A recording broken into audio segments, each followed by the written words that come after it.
Hey, church, I'm here with fasting update number 2. And today I wanted to talk about something that happened to me on Monday. We started our fast on Monday, and like I mentioned in the first update, my wife and I are doing the Daniel fast, which means that we can eat, and we can eat 3 meals a day, but there are a lot of foods that we can't eat. And so, for instance, we can't eat meat, can't have sugar, can't have caffeine, can't have bread, can't have dairy. And if you know anything about our diet, which I don't know why you would, but I'm just telling you, those are pretty much all the things we eat.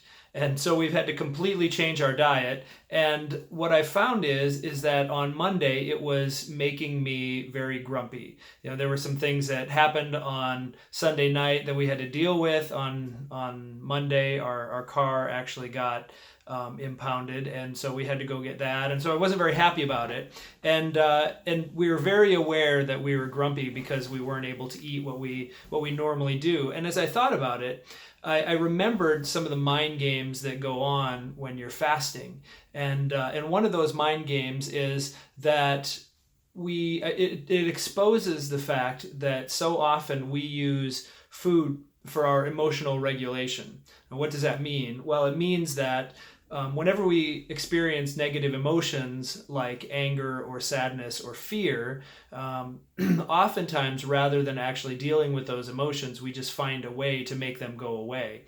And one very effective way for us to do it, especially those of us who live in a land of abundance, is just to eat. Because when we eat, then physically that does something to our body that makes us feel better. And so if you've ever heard of comfort eating, that's what it's doing. It's satiating those negative emotions.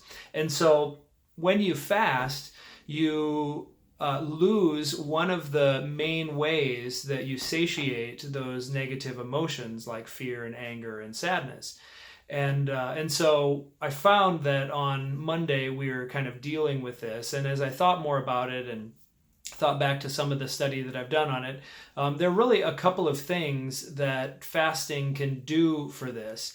The first thing is that when you lose that means of regulation, then you are pretty much forced to find other ways to deal with your anger and sadness and fear.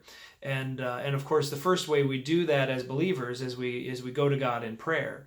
And what it does is it teaches us to go and to not just squash those emotions, but to pay attention to them. And emotions like fear and anger are what are called mask emotions, which means that they come from something else that's going on under the surface.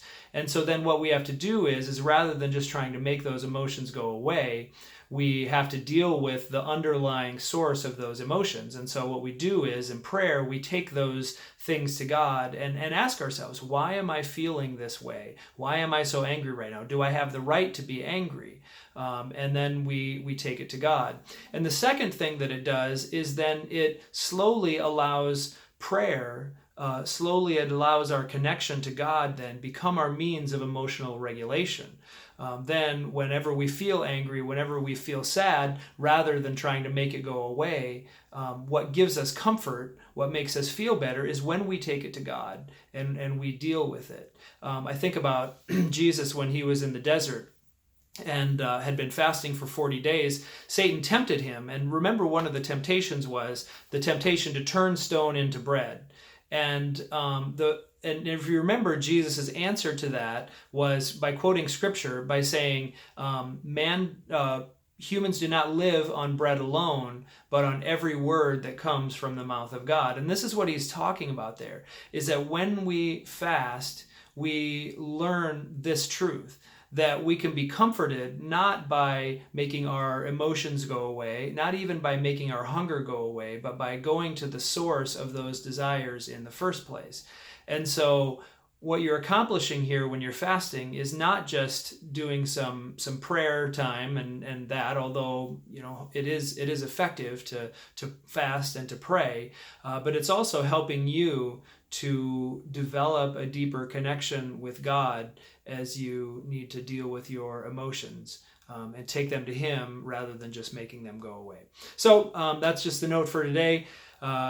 as always, would love to see you continue to post on how things are going. If there are any insights that you gained, go ahead on CCB and write those down and encourage other people with it. Thanks so much for investing in yourself and in your church by doing this prayer and fasting.